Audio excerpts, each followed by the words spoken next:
जय हिंद, वंदे मातरम। हमारे YouTube channel पर आप सभी भाई बहनों का हार्दिक स्वागत एवं अभिनंदन है। आज हम बात करेंगे गणित के 50 बहुत ही महत्वपूर्ण प्रश्नों के बारे में। तो प्रश्नों में बढ़ने से पहले हम देखेंगे मोटिवेशन है हमारा आज का। इतनी सी बात हवाओं को बताए रखना, इतनी सी बात हवाओं को बताए रखना, रोशनी होगी चिरागों को जलाए रखना। लहू देकर की है जिसकी हिफाजत हमने, उस तिरंगे को भी दिल में बसाए रखना। तो आप सभी लोगों को दोस्तों हमारे इस YouTube चैनल पर बहुत बहुत स्वागत एवं बहुत सारा प्यार है। आइए दोस्तों बढ़ते हैं हम अपने पहले प्रश्न की तरफ। पहला प्रश्न कह रहा है, प्रश्न नंबर 1 कह रहा है sin 30 की वैल्यू होती है तो sin 30 की वैल्यू कितनी होती है? 1/2 √3/2 या 0। तो आप सभी लोग जानते हैं sin 30 की वैल्यू कितना होती है? 1/2। द्विघात समीकरण के मूल हैं। तो द्विघात समीकरण के मूल इसमें तो क्वेश्चन में छूटा हुआ है दोस्तों, कुछ क्वेश्चन में कुछ मिस स्पेल्ड है। ये है शायद दोस्तों, क्वेश्चन है x² - 7x। क्या है दोस्तों? क्वेश्चन हमारा है, माफ करें दोस्तों, x² - 7x + 10। ये था शायद क्वेश्चन। इसको कैसे करेंगे? इसको हम लोग करेंगे x, तो यहाँ हमको 10 बनाना है, गुणा करके यहाँ 7 बनाना है।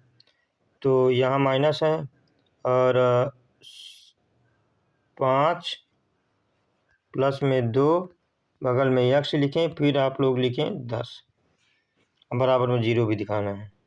क्या हो जाएगा? x² - 5x और माइनस प्लस -2x प्लस का 10। तो इसमें देखिए क्या का मान है, x कामन है, अंदर बचा क्या? x - 5 बचा। x - 5 उधर जाएगा तो क्या हो जाएगा? प्लस हो जाएगा। उधर जाएगा तो प्लस हो जाएगा, अर्थात इसका कौन सा विकल्प सही हो जाएगा? इसका विकल्प सही हो जाएगा, ए विकल्प सही हो जाएगा। आप लोग बताएं सभी लोग, मूलों का योग क्या होता है? यानी अल्फा, क्या दोस्तों? अल्फा प्लस बीटा क्या होता है? तो -b/a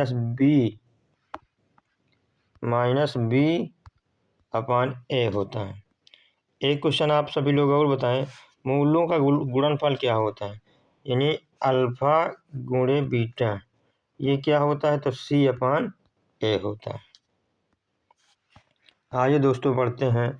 ये ट्रिग्नोमेट्री का जो चार्ट है, इसका सब लोग आप अच्छा से ज़रूर रिवाइज करें।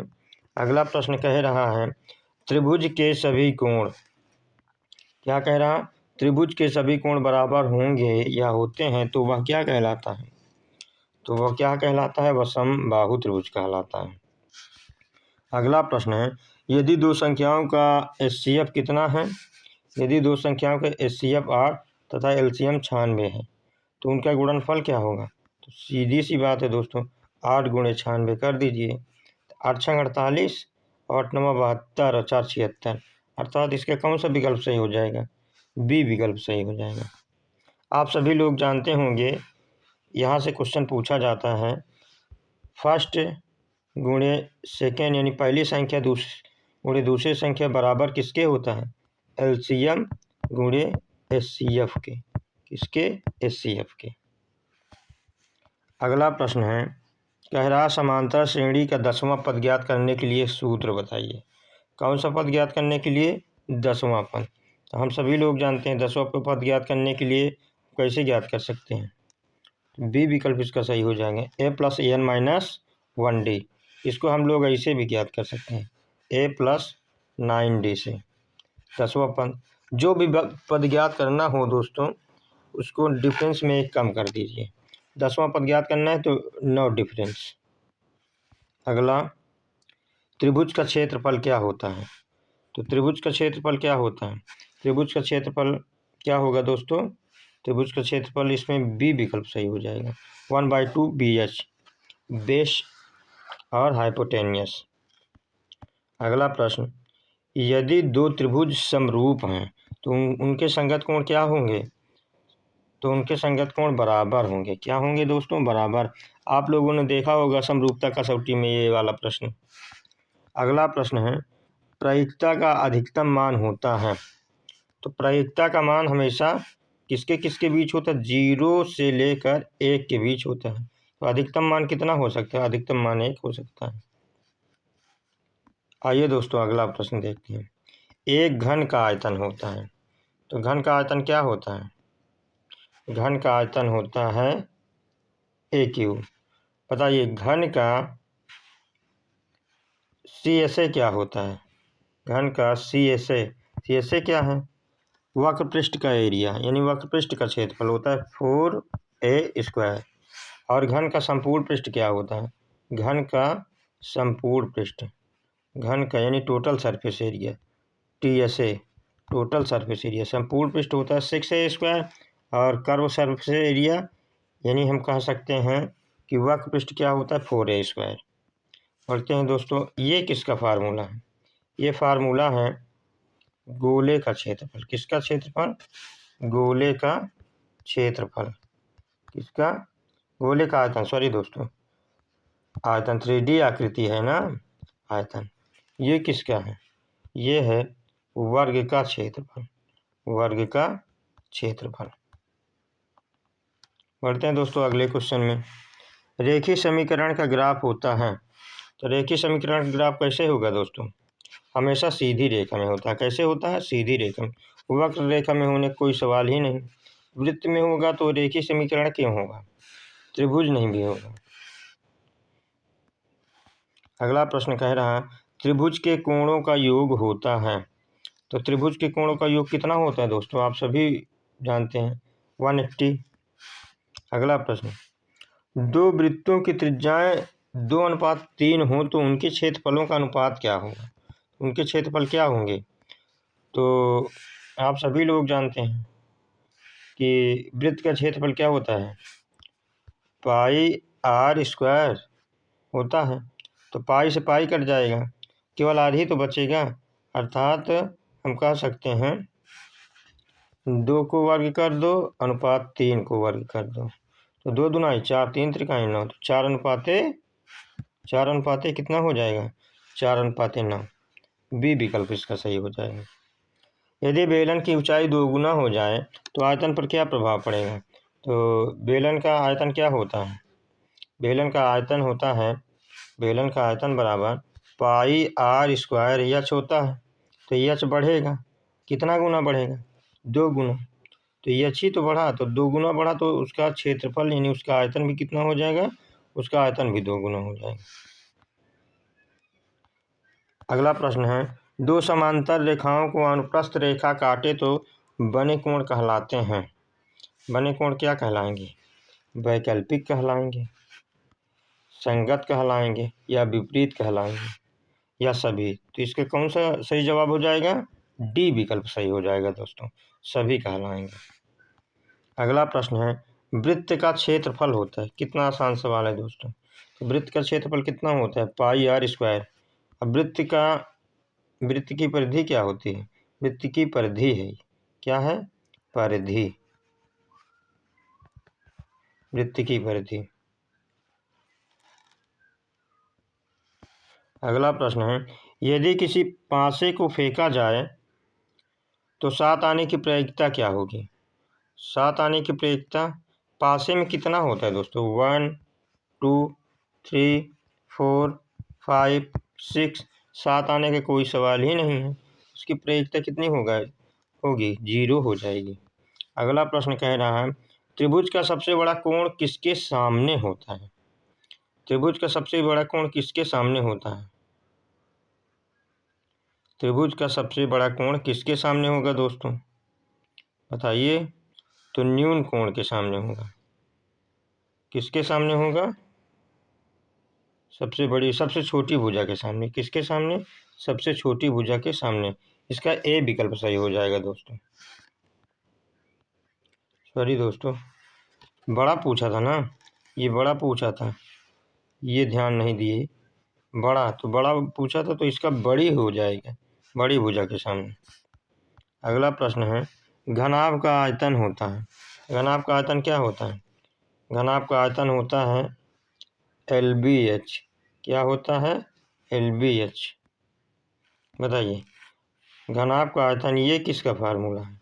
ये है संपूर्ण पृष्ठ का, घनाभ का संपूर्ण पृष्ठ का फार्मूला। अच्छा, आप लोग बताइए, घनाभ के वक्र पृष्ठ का एरिया क्या होगा? घनाभ के वक्र पृष्ठ का एरिया होगा 2HL+B। बताइए, घनाभ का विकर्ण क्या होता है? घनाभ का विकर्ण क्या होता है? आप लोग बताइए, घनाभ का विकर्ण क्या हो जाएगा? L² + B² + H² हो जाएगा दोस्तों। अगला प्रश्न है, यदि दो संख्याएं सहअभाज्य हैं तो उनका HCF क्या होगा दोस्तों? उनका HCF होगा, सहअभाज्य कोई ले लो, जैसे सबसे छोटी सहअभाज्य क्या होगी? दो संख्या सहअभाज्य होगी तो उनका HCF हमेशा 1 होगा, क्योंकि वो दोनों अभाज्य हैं। अभाज्य संख्याओं का मासा हमेशा 1 होता है। यदि त्रिभुज के दो कोण 60 अंश हों तो तीसरा कोण कितना अंश हो जाएगा? दो कोण 60 अंश हों। जैसे ये कोई त्रिभुज है, और मान लो ए कोण और बी कोण, यदि त्रिभुज के दो कोण 60 डिग्री हो, 60 डिग्री ये है, 60 डिग्री ये है, तो ये भी कितना हो जाएगा? ये भी कितना हो जाएगा दोस्तों? ये भी तो 60 डिग्री हो जाएगा। वृत्त का व्यास क्या होता है? तो वृत्त का व्यास किसके दुगुना होता है? त्रिज्या के दुगुना होता है। तो कौन सा विकल्प सही हो जाएगा? 2R। D बराबर क्या होता है दोस्तों? D बराबर होता है 2R के। अगला प्रश्न है, दो समांतर रेखाएं कभी नहीं होती। क्या नहीं होती? दो समांतर रेखाएं समान दूरी पर नहीं होती, या प्रतिच्छेद नहीं करती, या सीधी नहीं होती, या समतल में नहीं होती। तो दो समांतर रेखाएं कभी एक दूसरे क्या नहीं करेंगे? प्रतिच्छेद नहीं कर सकते हैं। अगला प्रश्न है, यदि कह रहा है, यदि AP का प्रथम पद 5 और अंतर 3 है, किसी AP का प्रथम पद यानी A बराबर कितना दिया है दोस्तों? A बराबर 5 और D बराबर कितना है? 3 है, हम सभी लोग जानते हैं। तो दूसरा पद निकालना है। दूसरा पद कैसे निकालेंगे दोस्तों? A+1D से। A का मान कितना है? 5 प्लस 1 की दर पर 1 और D की दर पर कितना? 3। तो 1 तिक्के 3 और 5 3 8, अर्थात कितना हो जाएगा? इसका कौन सा विकल्प सही हो जाएगा? B विकल्प सही हो जाएगा। अगला प्रश्न है, समकोण त्रिभुज में सबसे बड़ी भुजा कहलाती है। समकोण त्रिभुज में सबसे बड़ी भुजा आप सभी लोग जानते हैं। समकोण त्रिभुज में सबसे बड़ी भुजा क्या होती है? तो सबसे बड़ी भुजा होगी कर्ण होगी। अगला प्रश्न है, यदि किसी त्रिभुज का क्षेत्रफल 0 हो तो? किसी त्रिभुज का क्षेत्रफल क्या हो? 0 हो दोस्तों, यहाँ ध्यान देना, 0 हो तो वह होगा, बताइए, समबाहु होगा कि समकोण होगा, या रेखी होगा, या विषमबाहु होगा? यदि वो दोस्तों समबाहु त्रिभुज है तो उसका कुछ न कुछ क्षेत्रफल होगा, तो ये विकल्प नहीं होगा। समकोण का भी कुछ न कुछ क्षेत्रफल होगा, विषमबाहु का भी तो कुछ न कुछ क्षेत्रफल होगा, अर्थात कौन सा विकल्प सही हो जाएगा? C विकल्प सही हो जाएगा। अगला प्रश्न है, दो समान वृत्तों की त्रिज्याएं होती हैं। तो दो समान वृत्तों की त्रिज्याएं कितनी होती है दोस्तों? जब वृत्त ही समान है तो उसकी त्रिज्याएं क्या हो जाएगी? उसकी त्रिज्याएं भी समान हो जाएंगी। यदि किसी वर्ग की भुजा A हो तो क्षेत्रफल क्या होगा? तो क्षेत्रफल क्या होता है? वर्ग का क्षेत्रफल होता है A²। अच्छा, वर्ग का परिमाप क्या होता है? तो 4A। जैसे ये वर्ग है A A A A, यहाँ से चले यहाँ यहाँ यहाँ यहाँ ये 4 बार जोड़ोगे तो कितना आएगा, 4a आएगा। 4a तो यहाँ आएगा। ये क्या है दोस्तों, परिमाप। अच्छा, ये क्यूब कितना किसका होता है, ये घन का आयतन है। किसका आयतन है, घन का आयतन है। त्रिभुज की ऊंचाई हमेशा होती है आधार के समांतर, आधार पर लंब, आधार के बराबर, आधार से तिरछी। तो क्या सही हो जाएगा दोस्तों, आधार पर लंब होती है। किस पे लंब होती है, आधार पर लंब होती है। अगला प्रश्न है, यदि प्रायिकता 1 है तो घटना क्या होगी, घटना निश्चित होगी। असंभव होने का कोई सवाल ही नहीं। प्रायिकता 1 तो बता रहा है ना, असंभव अनिश्चित नहीं होगा, आंशिक भी नहीं होगा, तो निश्चित घटना होगी। अगला प्रश्न है, वृत्त का केंद्र से परिधि तक की दूरी कहलाती है। वृत्त बना लीजिए दोस्तों, पहले ये कोई वृत्त है, कह रहा केंद्र से लेके परिधि तक की दूरी त्रिज्या कहलाएगी। क्या कहलाएगी, त्रिज्या कहलाएगी। बताइए व्यास क्या होता है, व्यास क्या होता है, व्यास क्या होता है, परिधि को परिधि से मिलाने वाला। जैसे यहाँ से स्टार्ट किए और केंद्र से होकर परिधि इधर से शुरू किए और इधर मिला दिए, व्यास हो जाएगा। चाप क्या होता है, चाप ये होता है, ये चाप है जो गोलाकार है। और स्पर्श रेखा क्या होती है, जैसे ये कोई बिंदु है, इधर रेखा खींच दे, इधर रेखा खींच दे, तो ये क्या हो जाएगी, स्पर्श रेखा हो जाएगी। यदि किसी बेलन का त्रिज्या दोगुनी हो जाए, क्या दोगुनी हो जाए, बेलन की त्रिज्या, तो आयतन पर क्या प्रभाव पड़ेगा। मान लीजिए कोई बेलन की त्रिज्या 2 थी, 2 से कितनी हो गई, पहले 2 थी, ध्यान देना दोस्तों, 2 से अब 4 हो गई, तो आयतन में क्या प्रभाव पड़ेगा। तो आप लोग जानते हैं आयतन क्या होता है, पाई आर स्क्वायर एच, तो आर स्क्वायर हो जाएगा ना, तो 4 चौक 16 हो जाएगा, और ये तो कट ही जाएगा 16, तो पहले 2 था अब 16 हो गया, तो कितने गुना हुआ, 2 8 16, 8 गुना हो गया। कितने गुना दोस्तों, 8 गुना।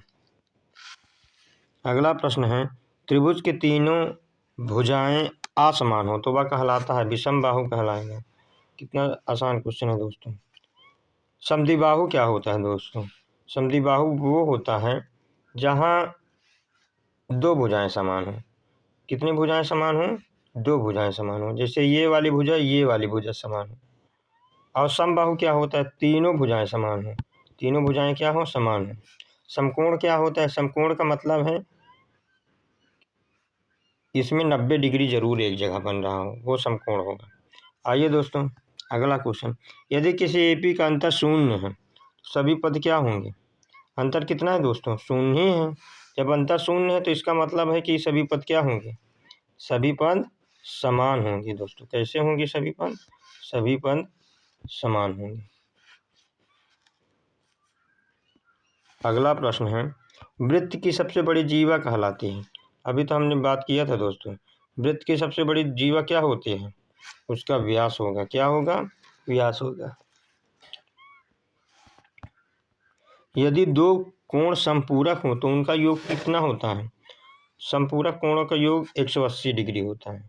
इसके अलावा पूछा जाएगा आपसे कोटि पूरक कोण, कौन से कोण, कोटि पूरक कोण। तो कोटि पूरक कोण क्या होता है, 2 कोणों का योग 90 डिग्री हो। कितना डिग्री हो, 90 डिग्री, तो वह कोटि पूरक कोण हो। अगला, यदि पासे को फेंका जाए तो सम आने की प्रयोगता क्या होगी। पूछेगा सम आने की प्रयोगता, विषम आने की प्रयोगता और अभाज्य आने की प्रयोगता, ये सब पूछेगा। तो आप लोग ध्यान रखिए, बताइए पासे को फेंकने पर कितना आ सकता है, 1 आएगा, 2 आएगा, 3 आएगा, 4 आएगा, 5 आएगा या 6 आएगा। इसके अलावा कुछ आएगा नहीं। कह रहा सम आए, सम 2 आएगा, 4 आएगा और 6 आएगा। सम संख्या आने कितने प्रयोगता है, 3 है। तो फार्मूला क्या होता है, अनुकूल घटना बटे कुल घटना। तो कुल घटना कितनी घटित हुई, 6, तो इसकी प्रयोगता क्या हो जाएगी, 1/2। तो 1/2 अर्थात ए विकल्प सही हो जाएगा।